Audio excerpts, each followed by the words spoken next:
Svetlana Kiselyova, présidente de l'association Novopol. Actuellement, je me trouve à Donetsk et à la demande du député Vladislav Berdichevski, nous sommes allés dans une cantine humanitaire pour voir les besoins de la population locale. Depuis janvier 2015, la cantine de l'usine de traitement de charbon a été transformée en soupe populaire pour les habitants de la République populaire de Donetsk qui ne bénéficient d'aucune aide sociale. Nous avons pu bénéficier du soutien auprès de la direction de l'entreprise.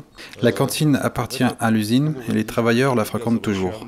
En même temps, en partenariat avec l'usine, nous avons trouvé des produits alimentaires. Et pendant 2 heures tous les jours, la cantine est réservée aux habitants de l'arrondissement. Il y a 50 places dans la cantine. L'information s'est répandue.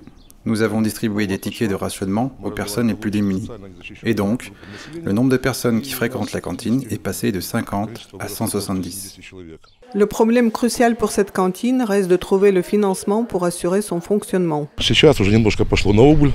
Aujourd'hui, la fréquentation est en baisse puisque les versements des allocations ont repris. Certaines personnes touchent leur retraite. Les choses s'arrangent. Néanmoins, nous ne pouvons pas arrêter la distribution des repas. Grâce à l'aide des conseillers municipaux, et je tiens à remercier M. Leonov et Berdichevski, les entreprises de l'arrondissement, les hommes d'affaires et les marchés ont donné de l'aide humanitaire. Aujourd'hui, nous avons un grand problème d'approvisionnement. Voilà ce qui me reste comme aliment. Des conserves de viande, des sardines, du sucre, des céréales, de l'huile et du thé. Je n'ai vraiment rien d'autre. Et d'habitude, que donnez-vous à manger? Habituellement, nous sommes aidés par le conseil municipal et par notre député.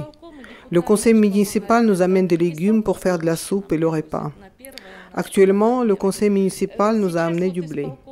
Les députés nous ont apporté de la semoule, des céréales. C'est comme cela que nous arrivons à tenir. Bien sûr, nous ne pouvons plus assurer les repas comme avant. Autrefois, nous avions des gâteaux, du pain d'épices, des gaufres et du beurre. En ce moment, nous n'avons même plus de pâtes. Au départ, cette cantine pouvait assurer les repas complets pour ses bénéficiaires. Actuellement, toutefois, ceci est compromis. La boîte de conserve de viande est divisée en 30 portions et la boîte de sardines en 20, tandis que les gâteaux sont désormais inexistants.